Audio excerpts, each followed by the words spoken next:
Buenos días, maestra y compañeros. Mi nombre es Alexa Paola Castillo Rocha, del grupo tercero A de la Preparatoria del Valle. El día de hoy les hablaremos sobre el tema de los antecedentes históricos del derecho del trabajo en México. El equipo está conformado por Mildred, Alexandra, Yasmín, Karen y su servidora. Hola, buenos días. Mi nombre es Ingrid Karen Castillo Rocha. El día de hoy voy a hablar sobre las causas de la independencia. Una de estas sería el nacionalismo por parte de los criollos en México. También pueden ser los problemas económicos de la corona española durante este tiempo, o la desigualdad social que afectaba a los habitantes.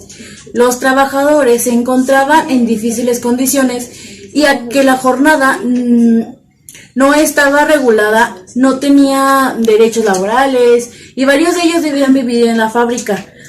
Sufrió la disciplina, como se tratara de prisioneros. Miguel Hidalgo se caracterizaba por tratar de mejorar las condiciones de vida de la gente. Esto sería todo de mi parte. Muchísimas gracias. Hola, buenas tardes. Mi nombre es Ana Yasmín Rodríguez Salinas. Vengo del grupo tercero A y voy a exponerles los antecedentes de la literatura en México. Me voy a enfocar solamente en el fin del régimen colonial y la transición de independencia del siglo XVIII. En México la historiografía literaria empieza hasta el siglo XVIII, antes de los primeros años de la colonia. Bien señala José Luis Martínez. Hay varias descripciones y noticias de las literaturas prehispánicas y de la propia introducción colonial. Las crónicas y las historias de los escritores como Sahagún, Motolinia, Alvexlisochitl, Sigüenza, Góngora y Clavijero. No fue hasta las últimas décadas de la colonia cuando se emitieron juicios críticos y se emprendieron investigaciones y historiografías propiamente dichas sobre la actividad literaria. Un marco histórico fue el movimiento de la Ilustración en México. En 1755 el escritor Juan José de Eguiara y Eburen publica la Biblioteca Mexicana, la cual es fruto de una fuerte reacción contra el desconocimiento que había en España y en Europa de la literatura en América. Eguiara y Eguren emprendió su obra llevado por la indignación y la cólera que le produjo la lectura de las cartas latinas que decían de la iglesia del Alicante. Tiempo después, en 1816, el escritor José Joaquín Fernández de Lizart publica Periquillo Sarmiento durante la Guerra de Independencia. En esta obra exalta la figura de un hombre que no es indio, no es español y tampoco es mexicano. Hasta aquí termina el tema. Espero les haya servido y muchas gracias. Buenos días, maestra y compañeros. Yo soy Mildred Elena Cano Portillo del grupo de tercero A. Les voy a hablar sobre la Ley del Imperio del Trabajo. La Ley del Imperio del Trabajo fue aprobada en el año 1865 por Maximiliano. Esta ley prohibía el castigo corporal de los trabajadores y limitaba sus horas de trabajo, garantizaba el pago de los salarios en monedas de metal y otorgaba un control sobre los créditos otorgados en las tiendas de raya. Estipulaba que las deudas contraídas por los padres no podían ser heredadas por los hijos, además que garantizaba la educación de los peones a cuenta de las haciendas. El propio Telle Díaz reconoció que esta ley no solo no mejoraba la suerte de los trabajadores del campo, sino que esto acrecentó la hostilidad de los propietarios de tierras hacia la figura del emperador hasta llegar a su fusilamiento. Yo les hablaré sobre las leyes de la Constitución. El general constitucionalista Salvador Albadero emprendió un amplio programa de reformas agrarias, laborales y educativas en favor a los campesinos, obreros y sectores populares. Estas reformas, conocidas como las 5 hermanas, la ley agraria, la ley de catastro, la ley de hacienda, la ley del trabajo y del municipio libre, estas leyes están basadas en los decretos respectivos y que el primer jefe ha emitido, dando así la norma y el espíritu de la reconstitución social.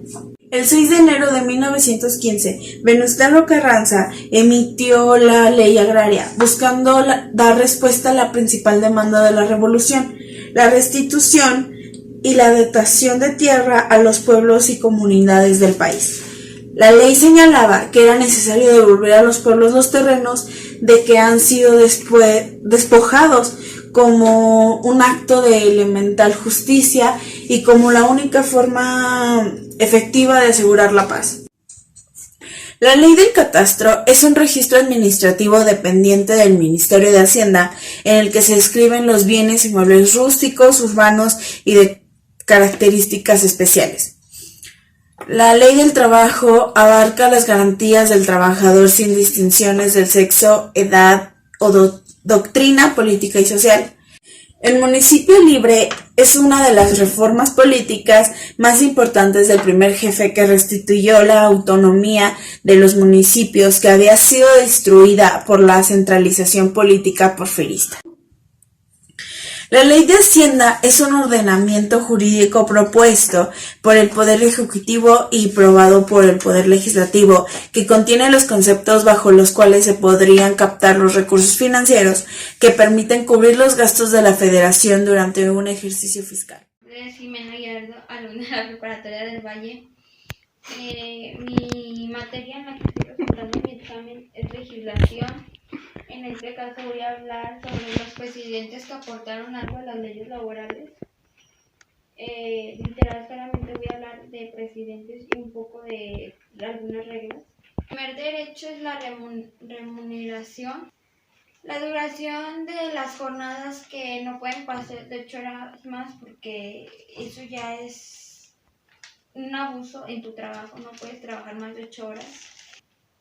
En cualquier trabajo te deben de brindar cualquier prestación o algún servicio de la empresa como seguros, etc. El derecho laboral tiene como función establecer políticas y principios legales destinados a proteger la relación entre trabajadores y patrones. Adolfo Ruiz de Cortines, la devaluación de la moneda mexicana en 1954. Miguel Alemán Valdés, en 1946. Esta política fue representativa para los obreros. Manuel Ávila Camacho, político obrero, en 1940, el CTMT. Adolfo López Mateos, en 1958, tomó posesión de su cargo el día 1 de diciembre de 1958. Un clima de una agitación obrera. Gustavo Díaz Ordaz, en 1964.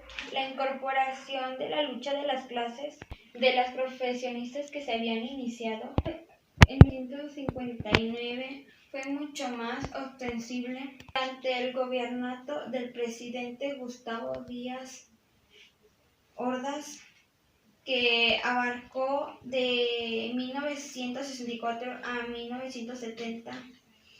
Bueno, eso fue todo de mi parte, fue lo que investigué, lo que me apareció y fue referente al tema que me tocó explicar. Muchas gracias.